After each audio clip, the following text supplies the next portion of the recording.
So you let your party level up, and now they want to multi-class in a game of Dungeons & Dragons. Today I'm going to be talking about a build that I like to call the Tempest Scribe.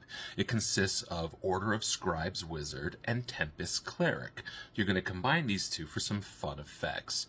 First, this build can work in either the 2024 rules if you're using the legacy conversions, or it works best with the 2014 rule set because that's when these two subclasses were created, and they have not been ported over into the 2024 yet.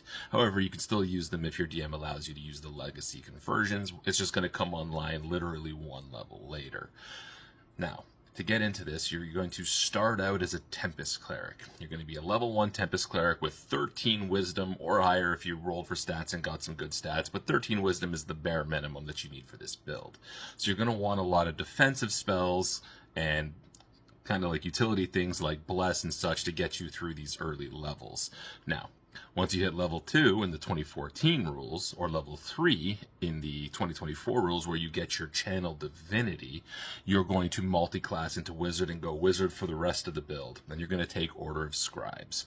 What is this going to let you do? This is going to let you take your regular spells and convert them to either thunder or lightning damage. And what you can do when you get those thunder and lightning damage once per day, or twice per day if you have an Amulet of the Devout because your DM was very nice to you, you can maximize the damage of a spell that deals thunder or lightning damage. And it can be any spell you want because you're an Order of Scribes wizard.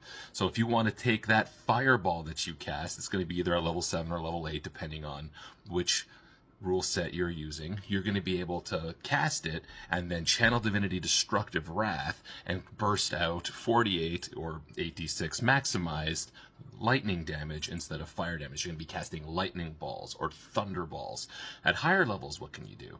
You get to level 6 spells and suddenly you can cast Chain Lightning and maximize the damage on your Chain Lightning. Or you can cast Disintegrate, this is one of my favorites, and maximize that and turn something to dust once they've failed their saving throw, because you only roll damage if they fail. If they succeed, you don't roll damage and have to burn your Channel Divinity. So you can kind of wait and see what happens with your spell before you roll damage and decide to maximize it. Your ultimate effect is you're going to be dropping a Meteor Swarm for 40d6, either thunder or lightning damage based on your Order of Scribes, whichever spell you take to kind of build that up. Usually you take Prismatic Wall, so you can kind of take whatever you like in terms of damage for your Meteor Swarm. I'm Adapt. Follow me for more tips and tricks on how to play Dungeons & Dragons at a high level.